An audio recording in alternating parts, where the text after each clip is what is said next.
السلام علیکم ناظرین، ہم آپ سب کو سوچ کر بتاؤ میں خوش آمدید کہتے ہیں۔ سوال نمبر 1، کس مذہب میں ہر انسان پر علم سیکھنا فرض ہے؟ جواب ہے اس کا اسلام میں۔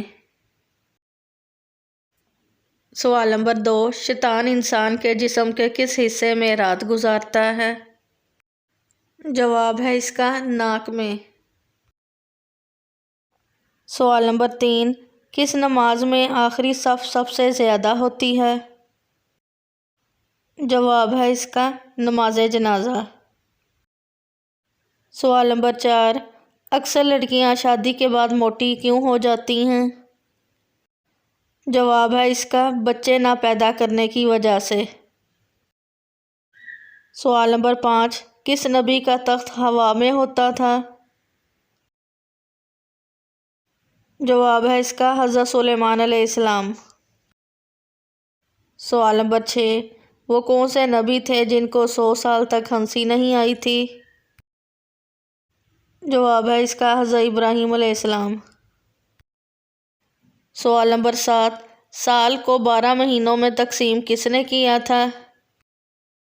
جواب ہے اس کا مصریوں نے۔ سوال نمبر 8، ناپاکی کی حالت میں سحری کرنا کیسا ہے؟ جواب، اگر کوئی شخص سحری سے پہلے ناپاکی کی حالت میں ہو تو اس کے لیے بہتر یہ ہے کہ غسل کر کے سحری کر لے۔ اگر غسل کا وقت نہ ہو یا کوئی عذر ہو تو وضو یا کلی وغیرہ کر کے سحری کر لینی چاہیے۔ ناپاکی کی حالت میں سحری کرنا منع نہیں ہے، لہٰذا اگر کسی شخص پر غسل واجب ہو اور وہ صبح صادق سے پہلے غسل نہ کر سکے اور سحری کر کے یا بغیر سحری کے روزہ رکھ لے تو اس کا روزہ درست ہے۔ ناپاک ہونے کی وجہ سے روزہ پر کوئی فرق نہیں پڑے گا، البتہ اس کے بعد پھر جلد از جلد غسل کر لینا چاہیے۔ غسل میں اتنی تاخیر کرنا کہ فجر کی نماز قضا ہو جائے گناہ کا باعث ہے۔ سوال نمبر 9، خچر پر سب سے پہلے کس نے سواری کی؟ جواب ہے اس کا قارون نے۔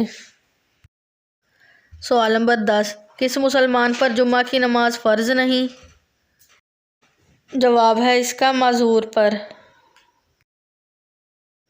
ویڈیو دیکھنے کا شکریہ۔ آپ نے کتنے سوالات کے درست جوابات دیے ہیں؟ ویڈیو کے نیچے کمنٹ کریں، ویڈیو کو لائک کریں اور چینل سوچ کر بتاؤ کو سبسکرائب کریں۔